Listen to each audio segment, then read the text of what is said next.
नमस्कार, मैं मुनीन शर्मा। आप सबका पर्दाफाश न्यूज़ में बहुत बहुत स्वागत है। कल बंगाल में आखिरी चरण की वोटिंग हो गई, दूसरे की। अब 5 राज्यों में जो चुनाव हुआ है, कल से तमाम देश की मीडिया ने अपने तरीके से तय कर लिया है कि कहाँ किसकी सरकार बनेगी। हमारे साथ हैं अभिषेक पांडे जी। पांडे जी, बंगाल में तो लड़ाई बहुत नेट टू नेट है और बाकी आसाम में तो लग रहा है कि शायद बीजेपी की सरकार आ जाएगी। देखिए, एज एक्सपेक्टेड जो हम लोग इस पे बात कर चुके हैं पहले, ऐसा हम लोग डिस्कशन कर चुके हैं कि आसाम में रिपीट होने के चांसेस हैं। बदलाव जहाँ पे था, वो जो उम्मीद की जा रही थी कि जो बदलाव कहाँ पे हो सकता है, वो पश्चिम बंगाल हो सकता है और केरल हो सकता है।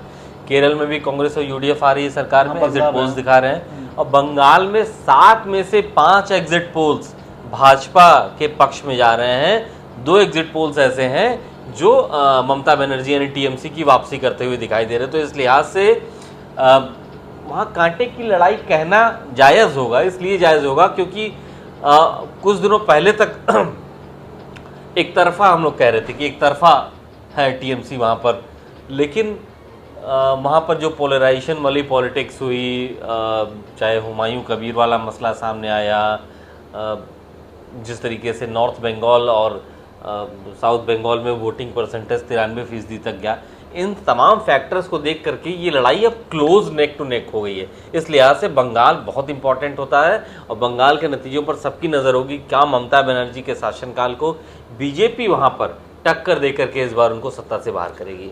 पांडे जी, आपको ध्यान हो 21 में भी चुनाव हुए थे तो हमारे सब देश की मीडिया ने बीजेपी को 180 प्लस सीटें दे दी थी, जबकि आई केवल 77 सीटें।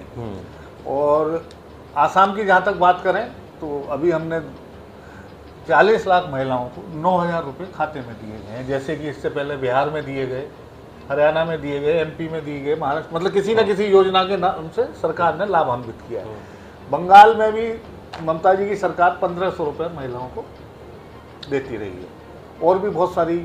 लेकिन एक चीज़ जरूर है बंगाल के इलेक्शन में कि बीजेपी खाली घुसपैठिया, मछली खाना और इन चीज़ों पर, लेकिन उनके 15 साल के शासनकाल में कोई ऐसा बड़ा मुद्दा नहीं उठा पाई जिससे कि सीधा ममता बनर्जी कहीं ना कहीं फंस रही हो। Yes exactly. इस बात को तो चुनाव के दरमियान भी हम लोगों ने कहा था कि भाई ममता बनर्जी के जो लगातार शासनकाल रहा, उस दौरान कोई ऐसा मुद्दा नहीं मिला जिसको काउंटर करने के लिए उसको चुनावी एजेंडा बनाया जाए। हाँ, घुसपैठिया वाला मुद्दा ममता बनर्जी सर पहली बार सीएम बनी थी उस समय भी था और आज भी है, क्योंकि बॉर्डरिंग स्टेट है और वहाँ इन्फिल्ट्रेशन हमेशा बना रहता है, कोई नई बात नहीं है। तो इसलिए ये मुद्दा कोई नया नहीं है, पुराना है और इसी मुद्दे पर हमेशा भाजपा अपने घोषणा पत्र में हिस्सा बनाती रही है। कोई नया ऐसा मुद्दा नहीं आया कि कोई करप्शन हो गया हो, कोई ऐसी बात सामने आई हो जिसको लेकर लोग करप्शन की है टीएमसी में, जिन पे आरोप लगे, वो तो सब आज भाजपा में आ गए, पहली बात। दूसरी बात, 12 साल से मोदी जी प्रधानमंत्री हैं, अमित शाह जी चलिए 7-8 साल से गृह मंत्री हैं। तो अगर घुसपैठियों की बात आती है तो ये लोग क्या केवल चुनावी भाषण देने के लिए हैं या फिर इनकी जिम्मेदारी कहीं रोकने के लिए भी है? इसमें आपको एक चीज़ और बताऊंगा, आप मनमोहन सिंह के 10 साल देखिए, उसमें कितने घुसपैठिए सरकार ने रिपोर्ट किए और इनके 12 साल में कितने घुसपैठिए। मुद्दा जरूर बीजेपी बना देती है लेकिन कार्रवाई जमीनी स्तर पर नहीं होती है। और दूसरा ये भी कि ये जो बड़ा मजाक सा लगा कि 28 लाख वोटरों के लिए हमारे माननीय न्यायालय ने कह दिया कोई बात नहीं, इस बार नहीं, आप अगली बार वोट दे दीजिए। अरे अगली बार जब इस बार नहीं देने दे रहे तो अगली बार भाई किस रास्ते से उन्हें देने दोगे, ये भी तो कोई रास्ता बताओगे। और आपने ये भी देखा होगा कि हमेशा देश में बंगाल में मतदान ज़्यादा होता है, 80, 82, 83%, इस बार 93 प्लस है। तो क्या इसका मतलब ये समझा जाए कि जो वहाँ बहुत बड़े लेवल पे एसआईआर हुई है उसकी वजह से लोग कुछ डरे हुए हैं कि अब क्या वोट नहीं दिया तो हमारा वोट का राइट खत्म हो जाएगा, कल को हमें घुसपैठिया ना बता दिया जाए, कल को हमें देश से। आप इससे क्या सोचते हैं? यस देखिए, एसआईआर का ही प्रभाव है कि वोटिंग परसेंटेज लगभग 8-9% बढ़ा है, 10%।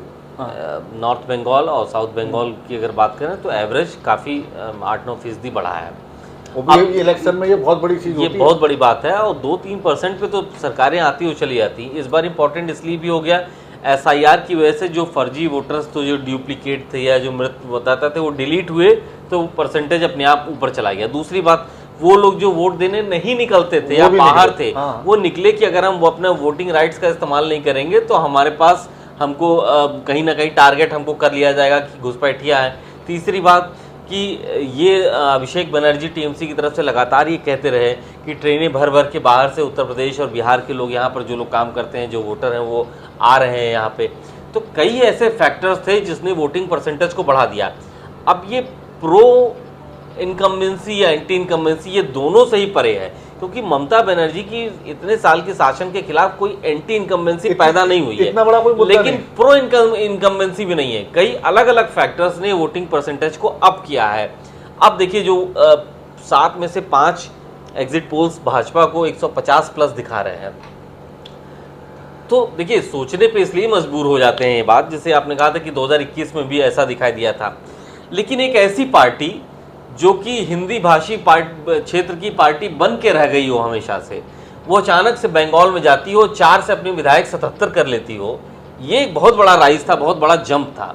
उस लिहाज से इस बार के चुनाव को एकदम से ऐसा नहीं कह सकते कि बीजेपी रेस से बाहर है। रेस से बाहर इसलिए नहीं कि कांग्रेस खत्म हो गई है, वहाँ पर लेफ्ट पार्टियों का कोई औचित्य बचा नहीं है अब। तो इस लिहाज से इन एग्जिट पोल्स को, क्योंकि साइंटिफिक तरीके से किए जाते हैं, एग्जिट पोल्स फेल भी हुए हैं लेकिन पास भी हुए हैं, इस बात को भी ध्यान रखना होगा।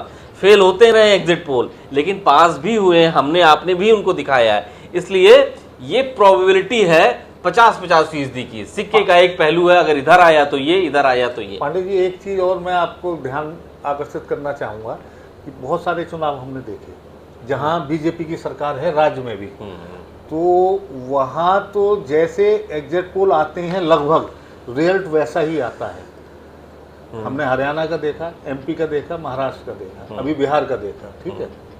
लेकिन कुछ चीज़ें बहुत अजीब हैं जो मैंने भी अपनी जीवन में पहली बार देखी, जैसे कि 20 साल के शासन के काल के बाद अगर नीतीश के चेहरे पे 200 प्लस सीटें बिहार में आती हैं और उसके बाद उस मुख्यमंत्री को कुछ दिन बाद राज्यसभा ले जाते हैं, फिर बीजेपी अपना मुख्यमंत्री वहाँ बना देती है। दूसरी बात, जो बैटल फील्ड है इलेक्शन की, बीजेपी ने एक देश में ऐसा माहौल कर दिया है, चाहे वो धन्ना सेठों की वजह से हो, चाहे वो इलेक्शन कमीशन की वजह से हो, चाहे वो फोर्सेस की वजह से हो, कि बीजेपी का अपर हैंड बहुत ऊपर है और जो विरोधी पार्टियां हैं वो बेचारी उस बैटल फील्ड में लड़ ही नहीं पा रही, उनको लड़ने का कोई मौका ही नहीं मिल रहा। हाँ, ममता का ये एक अलग बात है कि ममता जी वहाँ पिछले दिनों से, बहुत दिनों से सरकार में है और बीजेपी की वहाँ सरकार नहीं है। लेकिन जहाँ बीजेपी की सरकार होती है, मेरा तो यही मानना है कि वहाँ ये वो सब कुछ कर पाते हैं जो ये चाहते हैं। देखिए, इक्वल प्लेइंग फील्ड यही उपलब्ध कराना चुनाव आयोग की जिम्मेवारी है कि सबको बराबरी का मौका, रेस में एक साथ लोग खड़े रहें।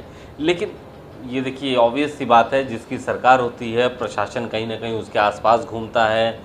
ममता बनर्जी, बंगाल का चुनाव थोड़ा अपवाद इसलिए है क्योंकि वहाँ पे मानुष और माटी, बंगाली की अस्मिता, ठीक है, बंगाली क्षेत्रवाद वहाँ भी प्रभावी रहता है, बंगाल का फ्लेवर वहाँ पे ज़्यादा रहता है, बंगाल में सरकार में 15 साल से वहाँ पे, तो ममता बनर्जी को इसका फ़ायदा मिला।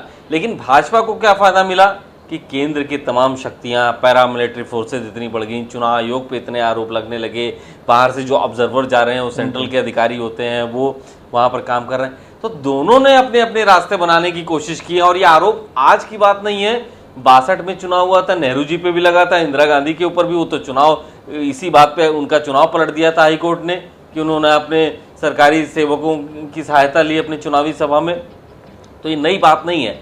लेकिन भाजपा के ऊपर ये ज़्यादा आरोप लगता है कि भाजपा चुनावी मशीनरी का बहुत ज़्यादा इस्तेमाल करती है। नहीं, वो तो आरोप नहीं लगता, ये तो साबित भी हो गया। दूसरा, आप अब उत्तर प्रदेश में इलेक्शन आने वाला है, 2 करोड़ से ज़्यादा लोगों के वोट कटे। हाँ, कट गए है ना। क्या उसका भाजपा को फायदा मिलेगा, आपको ऐसा लगता है? ये कह पाना बहुत मुश्किल है। इसलिए कह पाना मुश्किल है क्योंकि अब आप इसको अगर कोई ऐसा डाटा ब्रेकअप करके दिया जाता कि साहब इतने इनके वोट कटे, इतने हिंदू कटे, इतने मुसलमान कटे, इतने इतने कटे, तो एक पिक्चर क्लियर होती है कि ये वोटर इनके प्रभाव में रहते हैं या इनकी तरफ झुकाव है, तो इतना वोट इनका नुकसान हुआ। ये कोई पिक्चर आयोग ने घोषित नहीं की है। अगर 2 करोड़ मतदाताओं के वोट कटे हैं, मान के चलते हैं एवरेज भारत की जनसंख्या और आबादी के अनुपात में 20-22% मुसलमानों के वोट कटे ही कटे होंगे, ठीक है। तो उस लिहाज से 40-50 लाख वोट मुसलमानों के नहीं, कटे आप ये होंगे। देखिए हर विधानसभा में लगभग पांडे जी 40,000 वोट हो रहे हैं। और पिछला यूपी का इलेक्शन 2022 का आपने देखा कि करीब 100 सीट ऐसी थी जहां हार जीत 10,000 के अंदर की थी। हाँ, तो यहाँ तो पे जहां हार जीत 10,000 के अंदर की हो और वोट 30-40,000 कट रहा हो विधानसभा में, तो स्थिति बीजेपी की भी गड़बड़ा सकती है। बिल्कुल, देखिए ये वही, और यही चीज़ है जिसको तो बीजेपी कहती है कि साहब हम तो भरोसा करते हैं आयोग पे, विपक्षी पार्टियां क्यों नहीं? भाई बीजेपी को तो नहीं पता ना कि हमारा इतना कटा है। बीजेपी ने तो बूथ लेवल पे अपने एक एक एजेंट को लगा के रखा, किसी आदमी का वोट कटना नहीं चाहिए। चुनाव आयोग के एक एक कागज़ पे उनके आदमी नज़र बना करके बैठे रहे, हालांकि उसका लाभ भी लिया उन्होंने। लेकिन चुनाव आयोग के इस कदम से 2 करोड़ 5 लाख वोट कटे हैं, ये कोई नहीं कह सकता, कोई पॉलिटिकल पार्टी कि साहब इससे हम सुरक्षित हैं, हमारे मतदाताओं के तो बिल्कुल नहीं कटे हैं। ऐसा नहीं हो सकता, ये हो ही नहीं सकता। ये तो ये वाइसा वर्षा है, और इसी का लाभ बीजेपी उठाती है कि भाई हम चुनाव आयोग पे, संवैधानिक संस्थाओं पे हमको भरोसा है, विपक्षी पार्टियां भरोसा नहीं करती। बीजेपी ऐसा कैसे कह सकती है? देखिए अच्छा, अगर नुकसान होता है, मान लीजिए बीजेपी नहीं, आप देखिए सीएम साहब ने कई जगह, योगी जी ने तमाम पार्टी की मीटिंग में तमाम विधायकों और सबसे कहा कि अपने क्षेत्र में लग जाइए, देखिए आपके हर बूथ पे वोट नहीं कटने चाहिए। उसके बावजूद 2 करोड़ वोट कटे हैं। और ये जो आप कह रहे हो, इसका नुकसान भी हो सकता है बीजेपी को। आप बात में जरा करेक्ट करता हूँ। आप जो कह रहे हो कि बीजेपी कहती है हमें चुनाव आयोग पर भरोसा है, चुनाव आयोग के मेंबर के लिए 3 सदस्य पहले नामित होते थे, प्राइम मिनिस्टर, एलओपी और चीफ सेक्रेटरी। इन्होंने चीफ सेक्रेटरी को हटा के एक केंद्रीय मंत्री अपने याद, तो जहां 2-1 से होना है, एलओपी उसमें कर क्या पाएगा? लेकिन वो तो संसद से हुआ। देखिए अब आप संसद पे फिर सवाल उठाइए, संसद में कैसे हो गया ये तो भारत की डेमोक्रेटिक प्रोसेस का हिस्सा हो गया कि भाई ये वही है कि जब बहुत ज़्यादा ताकतवर सरकार बनती है तो वो न्यायपालिका को पुश बैक करती है तमाम निर्णयों को। ठीक इसी तरह ऐसे ही तमाम मामले आए थे जब इंदिरा गांधी की सरकार 69 से 76 के बीच में तमाम संशोधन कराए गए उस दौरान, क्योंकि इतनी मजबूत सरकार थी, 400 सीटें हुआ करती थी और न्यायपालिका को पुश बैक किया था। जब भी मजबूत सरकार आएगी न्यायपालिका पुश बैक करेगी। और इसीलिए आप देखिए संविधान, आपके पास लोकसभा में आपके पास पूर्ण बहुमत है, राज्यसभा में आप मजबूत है, आप ठीक है चीफ जस्टिस को निकाल के आपने बाहर कर दिया, किसी और को रख दिया वहां पे। आप एक बात और बताइए, आप मेरी बात से सहमत हैं कि नहीं, कि जैसे अब नेताओं से हार का डर खत्म होता जा रहा है, बीजेपी की बात कर रहा हूँ, क्योंकि मोदी जी का चेहरा ऐसा है, योगी जी का चेहरा है, वो जानते हैं कि इनके चेहरे पे हमें वोट मिल जाएगा। ये लोकतंत्र के लिए बहुत खतरनाक है।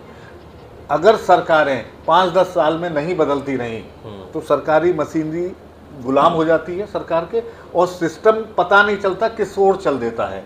मेरा ऐसा मानना है कि लोकतंत्र में हमेशा जब चुनाव हो तो सामने वाले को, चाहे सत्तारूढ़ पार्टी का कितना बड़ा नेता हो, उसको ये मन में लगे कि यार ये जनता मुझे भी हरा सकती है। ये देखिए आज के समय में क्या है, केंद्र में या राज्य की बात कर लें, 42-43% वोट शेयर पाके कोई भी सरकार बना सकता है।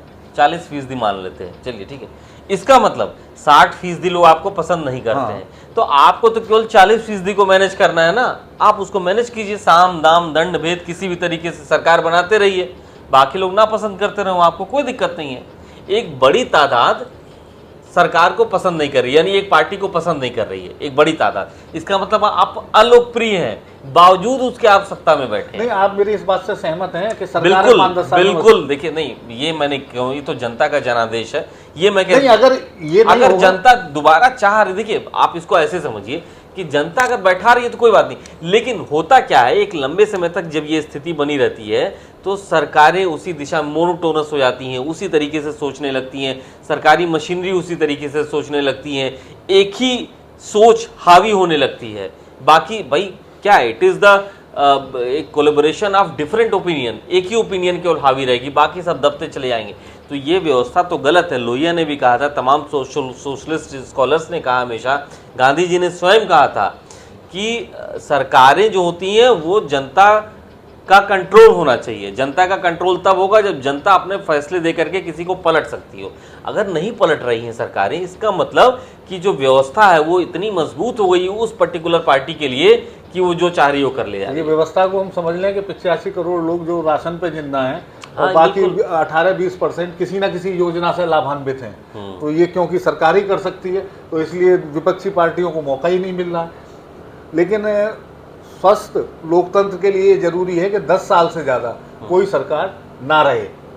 ये बात आप मान लीजिए, अगर होगा तो फिर सिस्टम, सरकारी सिस्टम बिगड़ेगा। नहीं, देखिए कहीं इसके फायदे भी, हम देखिए इसको ऐसे नहीं सोचना चाहिए, ये ऐसे मानना चाहिए कि इक्वल अपॉर्चुनिटी, कांग्रेस को मौका मिला, कांग्रेस ने 60,000 करोड़ का कृषि माफ कर दिया, ये लाई, ये फायदा दिया, वो फायदा लेकिन उसने दिया। फ्री में नहीं दिया। एक ये वक्त तो आप तक- 85 करोड़ एक लोगों वक्त को तक- आप बेकार कर रहे हो उनके घर पे बैठा वो के। मैं किसी भी तरीके की फ्रीबी योजना की मैं खिलाफत करता हूं कि जो एक्चुअल बोनाफाइड जो आपका लाभार्थी है, क्यों उसी को मिलना चाहिए? क्यों साहब बैठा के आप 1,500 रुपए, 2,100, 3,000 रुपए दे रहे हैं? क्यों दे रहे हैं? वो टैक्स पेयर का पैसा, जो वेल्थ क्रिएटर्स है इस देश के, उनका पैसा आप इस तरह बांट रहे हैं। क्या आपने एक बार भी पूछा किसी से कि हमको देना है नहीं देना है? किस आधार पे? एक पार्टी की एक आइडियोलॉजी कुछ लोगों ने कमरे में तय कर लिया, हमको ये करना है। कैसे कर लिया ये? तो ये तो खिलाफत इसकी होनी चाहिए। लेकिन आप समझिए कि लगातार जब कोई पार्टी शासन में रहती है तो उसको उसका अनड्यू लाभ मिलने ही लगता है। तो पांडे जी, नट सेट में हम ये समझ लें कि असम में सरकार आ रही है, बंगाल फंसा हुआ है, फंस गया है, केरल में कांग्रेस गठबंधन बिल्कुल आ रही है, तमिलनाडु में स्टेलिन डीएमके, हाँ बिल्कुल डीएमके क्लियर है वहाँ पे, हाँ, और पुडुचेरी में एनडीए का अपना आ रहा है। चलिए, तो हमारा ये आकलन है। बाकी 4 तारीख को देखते हैं कि हमारे आकलन में और देश के और लोगों के आकलन में क्या अंतर आता है। आज के लिए बस इतना ही। धन्यवाद।